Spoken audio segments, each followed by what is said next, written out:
years ago.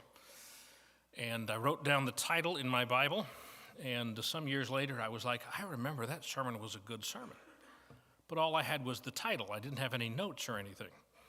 So like every good preacher, you have a title and you go find a text, and so that's what I did.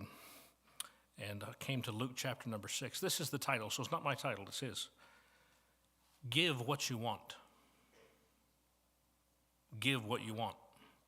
Luke chapter 6, verse 37 and 38. Judge not, and ye shall not be judged. Condemn not, and ye shall not be condemned. Forgive, and ye shall be forgiven. Give, and it shall be given unto you. Good measure, pressed down, and shaken together, and running over, shall men give into your bosom. For with the same measure that ye mete withal, it shall be measured to you again. The beginning of that in Luke chapter 6, verse 37, those first two words are perhaps the most misquoted words in the entire scripture record. Judge not. How many times has somebody hurled that at your head at a Thanksgiving dinner or at some family discussion or some discussion at work? Who are you to judge? That is not what this passage says, or the equivalent passage in Matthew chapter number 7. It doesn't say don't judge. What he says is, when you judge, you will be judged the same way that you judge someone else. So, if I judge you with leniency, when it's my turn to be judged, I'll be judged with leniency. If I judge you harshly, then when it's my turn to be judged, I'll be judged harshly. Understanding that, let me read that to you again, and you'll see this now. Judge not, and ye shall not be judged. All right, if I don't judge at all, then nobody's going to judge me. I don't have people out there. And ye shall not be condemned. Forgive, and ye shall be forgiven. So if I forgive, what am I going to get back? Forgiveness. Give, and it shall be given unto you. So whatever I'm doing is what I get back. Good measure, pressed down, shaken together, running over, shall men give unto your bosom. For with the same measure that ye mete, the word mete there means measure, with the same measure that ye mete withal, it shall be measured to you again. If I treat people with rudeness, I'm going to get to the place where that's the only way people treat me. If I treat people if I'm very hasty in my judgments, very hasty in my estimation of them, I'm going to get to the place where people are very hasty with me and they don't want to hear context and they don't want to hear background and they just rush to judgment because I'm going to get back what it is that I give. From this thought that people generally give back to you what you give to them comes the title. Give what you want. If you want kindness, then give kindness. If you want patience, give patience. If you want understanding, give understanding. If you want love, give love. If you want friendship, give friendship. So with that by way of introduction, let me give you 4 statements tonight, and I'll not keep you long. Number 1, it's not right to want what you won't give. It's not right for me to want you to treat me with kindness, but I won't give you that same kindness. It's not right for me to desire that you treat me very lovingly, but I'm not treating you lovingly. Marriage, of course, is a classic example of this. The statement goes, happy wife, happy life. So I want a happy wife. So if I want a happy wife, well, that's a problem because my general tendency, my default approach is to be grouchy. Added to which I have a disease that makes me grouchy, and I have a beard that makes me look grouchy. I was at Lowe's a couple of years ago, and I was having a bad day, and I was leaning on the paint counter there, and a guy came up, and he stood next to me, and he gave one look at me, and he said, "You look like you need a beer."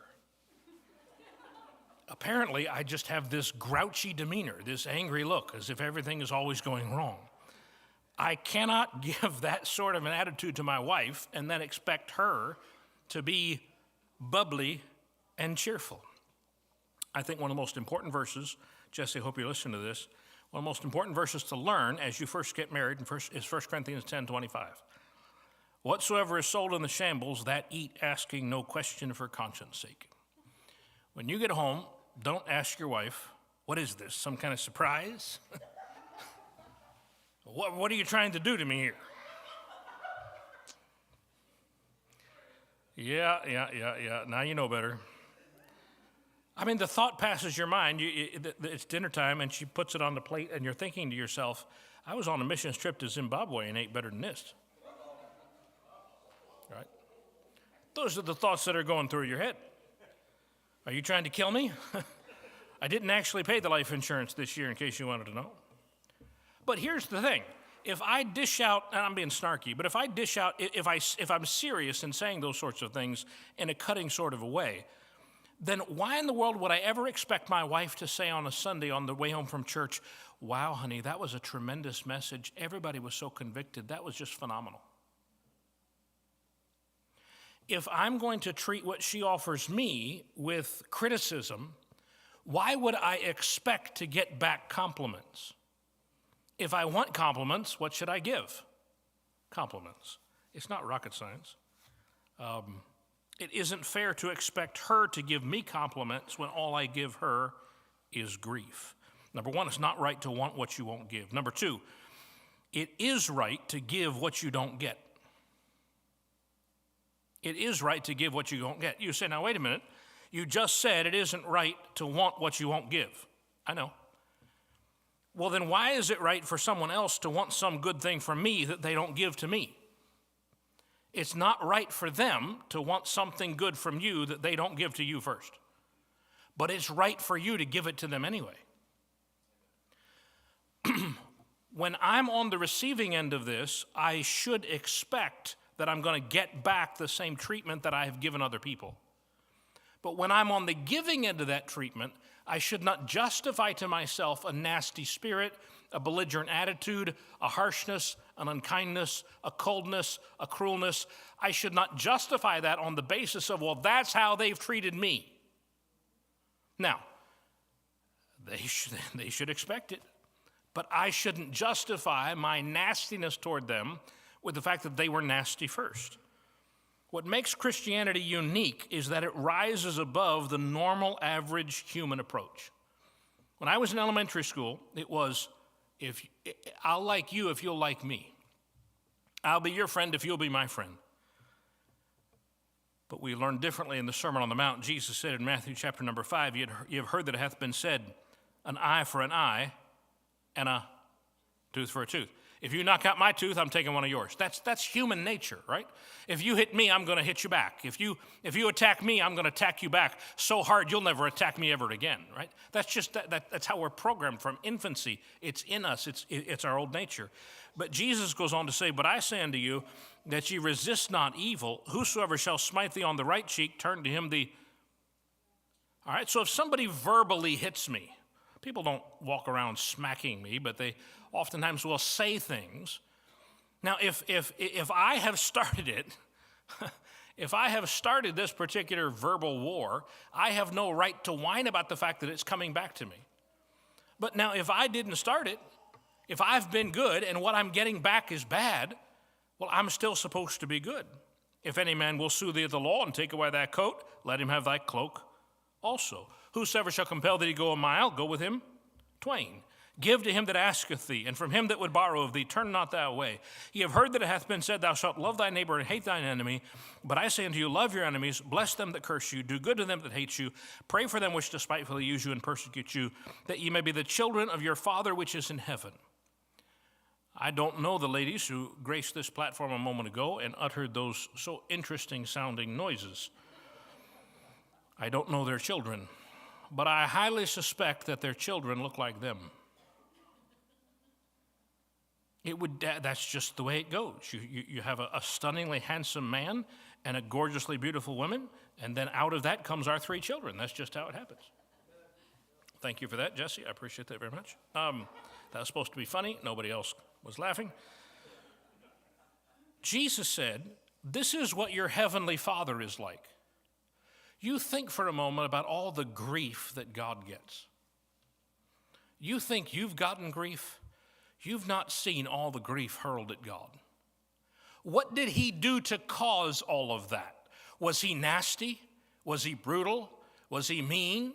Was he terrible? Did he set out to inflict the human race with himself and torture them to death? All God has ever been is good and loving and kind. What does Paul say in the book of Romans? The goodness of God leadeth thee to repentance. God's so good. but yet he's treated so badly by so many people. But what does he continue to be? Good. I'm supposed to be like my father. I should resemble my father. If you met my father, you would see we resemble each other. Honestly, our hair is similar. Actually, he's got more than I do at this point.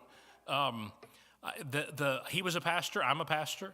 Our body shapes resemble each other. We think alike in so many ways. It's not difficult at all for you to see me standing next to my dad, or even compare my life to my dad's life. My dad's idea of a wonderful afternoon is to build a fire and turn on some classical music. That's what I did this afternoon. I built the fire last night, but turned on some music and read some books. My life resembles his. That's a conscious choice on my part. I wanted a peaceful life like what my dad has, but you would expect me to be like my father.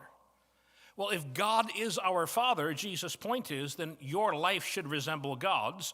And in the context, what he's saying there is, when you are treated unkindly, you don't justify your unkindness in return by saying that's how I was treated. Instead, you're like God, and you give back the good that you didn't get that you wanted in the first place. It's Christ-like. You say it's not fair. There's nothing fair about the cross, is there? Not a single thing. The big symbol of Christianity is the cross. Usually I would step aside at this point and point backward in our church auditorium, but I dasn't hear there's this amazing red curtain. Did you get my picture in front of this red curtain yet? I gave you one job, city worker, one job. Oh, by the way, you do such a good job. Yes. All right. All right, so what did I say, number one? I already forgot. It's not right to want what you won't give. Number two, it is right to give what you don't get. Number three, if you give what you don't get, eventually you will get what you do give. If you give what you don't get, eventually you'll get what you do give. If you get grief, but you return blessing, eventually you'll get blessing back. Solomon said it this way in Proverbs 25, if thine enemy be hungry, give him bread to eat. Well, I want him to starve. Give him bread to eat. And if he be thirsty, give him water to drink. For thou shalt heap coals of fire upon his head. That sounds like what I want to do. Light him on fire. No, the idea of that is that your goodness will be something that eats away at the inside of him. As a father, it's fallen to me as a father to do most of the discipline in our home. Not the reproof, but when it comes to the actual discipline of the spanking part of things, I did most of that. And as a father, I did not have a problem spanking my children when they were, for lack of a better word, rebellious. When they were hard, when they knew exactly what they were supposed to do and they just defied me, I'm like, okay. All right, now you're going to get it. But what I found hard is, and I think you men in the room will understand, I found it hard to discipline a small child who was already repentant. They'd been caught, they'd been reproved, they needed to be disciplined, it was part of this process, but they were already weeping tears, and it wasn't tears of terror, it was tears of genuine contrition. It's very hard to be hard on someone who's already repentant. When hatred and love meet, love eventually wins. That's what God shows us. When he was nailed to the cross, it was hatred that drove those nails, and not those Roman soldiers hated him, but the system that nailed him to the cross hated him for what he said, hated him for what he did, hated him for what he represented, hated him for what they presumed him to be. They were afraid of him. It was hatred that drove him to the cross. And how did he win? He won by loving. That's how he won. When hatred and love meet, love wins. When harshness and kindness meet, kindness wins. I know that none of you men here have ever have a bad day at work, but I occasionally have a bad day at work. If I have a bad day at work and I come home and I don't manage to leave that outside the door, I bring it inside there with me. it only takes one little thing to like set me off. It's like I'm dynamite and all I need is just a spark. I'm having a tough day at work. I don't leave it outside the door before I come in. I walk in. Mandy doesn't read the fact I'm having a tough day, and she says, "Hey, our debit card got declined today because you didn't balance the checkbook." Well, if you wouldn't have spent so much money, the debit card wouldn't have been declined. Now, how's that evening going to go at that point? Badly, right? On the other hand, if when I walked in the door with my bad attitude, my wife says, "I can tell you've had a rough day. Here, sit down in the easy chair and let me feed you some peeled grapes."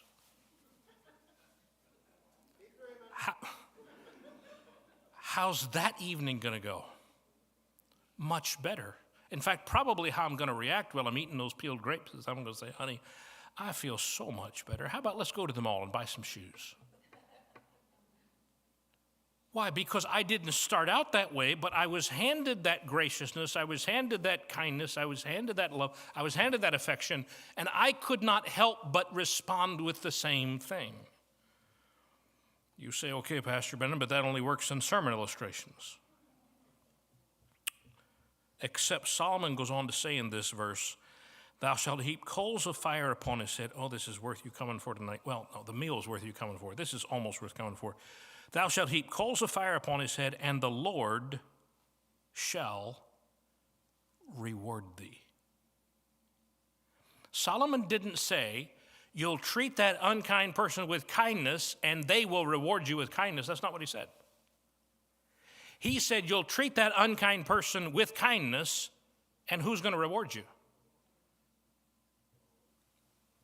Who would you like to have owe you? I don't want the guy who's bankrupt to owe me money. I don't want the guy who's always skating on the edge. You know, his car's 4 different colors, and he lives in a room that's 4 feet wide and 7 feet long, and he sleeps on a cot, and he can barely hold a job down. I don't want him to owe me. The guy I want to owe me is the guy who has his house paid off on the edge of town and it's worth $1 million. That's the guy I want to owe me. If you could pick anybody in the whole world to owe you something, don't we always joke and say, "Yeah, I discovered Bill Gates was my long-lost uncle," right?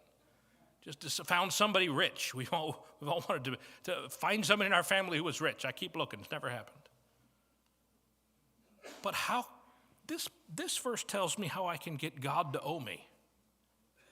If someone treats me nasty and I give them back grace and kindness, I would argue that eventually they will not be able to deal with that, and kindness will win, and you will eventually get that back. But regardless of whether that ever happens or not, what you will discover is that God is paying attention, and God looks down at you and he says, "Now there's somebody who's being like my son Jesus, and I want to bless that kind of a person."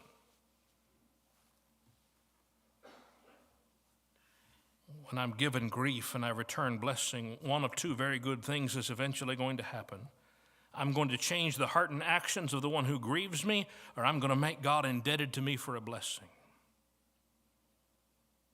It's not right to want what you won't give. It is right to give what you don't get. If you give what you don't get, eventually you'll get what you do give, which brings me to my last thought. So, give what you want. I've always wanted as a pastor to have a peaceful church.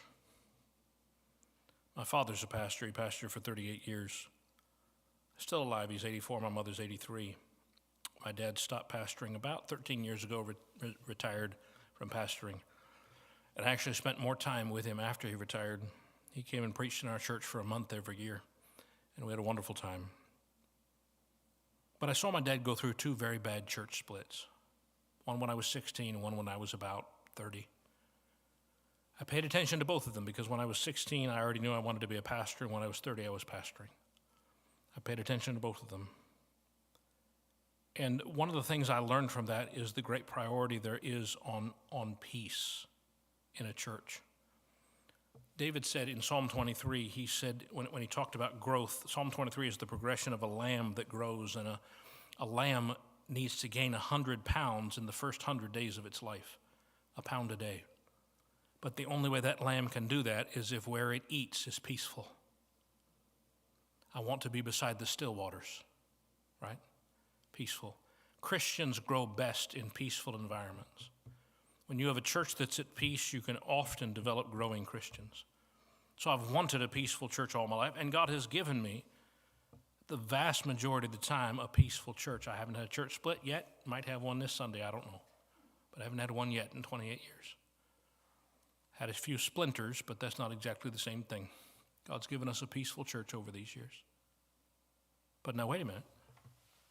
I have no right as a pastor to want to get love from my people and affection from my people and gratitude from my people and respect from my people and blessing from my people, and yet I treat them like Joseph Stalin treated the Soviet Union.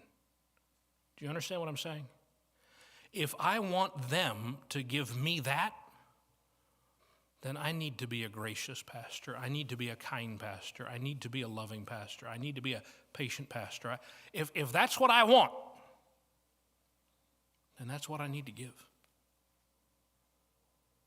Now, you could take this the wrong way, and you could use it to go manipulate somebody, and I don't believe that's biblical. We're not supposed to try to simply elicit things from people. Our goal is to be like Jesus Christ. But what we will discover in being like Jesus Christ, when you're a good Christian, other people around you respond entirely differently over time. You give them enough time. Some of you that have worked secular work for years, you know what that's like. When you first walked in there and they discovered you were a Christian, they mocked you. But they don't mock you anymore. Now what they do is they come to you when they need prayer. Right? Because they've watched your Christian life long enough, they don't mock you anymore. Instead, they need you. What kind of treatment do you want from your husband? I mentioned this. My wife and I did a marriage conference just last week in Pennsylvania, and I mentioned this story. A doorbell rang one day in Chicago, and we pastored for 16 years in Chicago before we came to Iowa. Doorbell rang one day, and I was at home and went to the door, and there was a lady from our church standing there at the door. She'd been part of our church for probably 6 or 7, 8 years, something like that. And her husband, I discipled her husband, baptized her husband, tried to counsel them through some things. She's standing there, very distraught look on her face.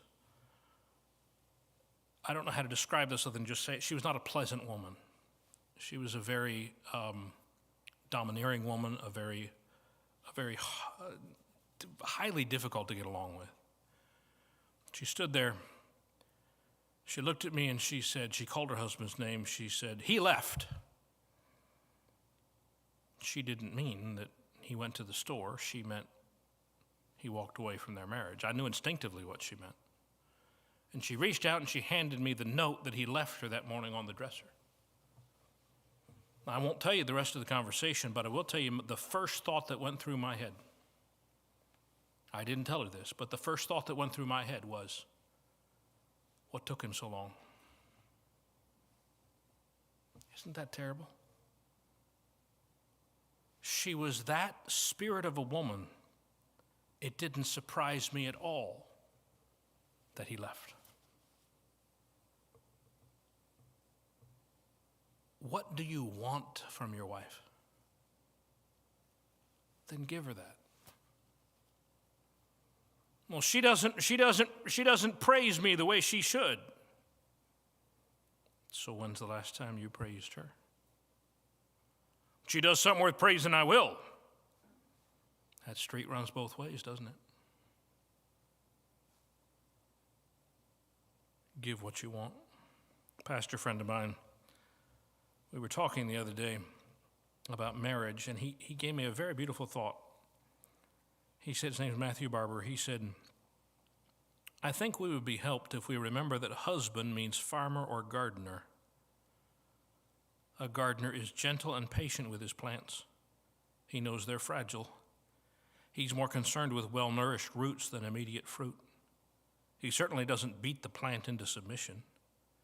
He gives it what it needs and allows nature to take its course. If we lovingly nurtured our wives and gave support and protection and encouragement as we ought, God would work in them in ways we could never coerce. You're not going to grow Iowa State Fair winning tomatoes by going out there and stomping on the tomato plants. Are you? No, you're going to plant the right ones in the right soil. You're going to water it correct. You're going to support it well. You're going to prune it well. You're going to treat that thing like it's your favorite child. And then it's going to bear fruit. If I cherish my wife, that's a fantastic word. If I cherish my wife, she will respond with goodness.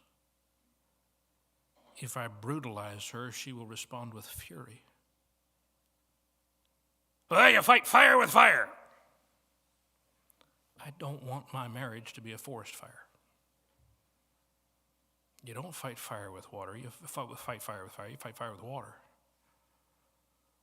I want my marriage to flourish. Then I must husband her. I must husband her. Give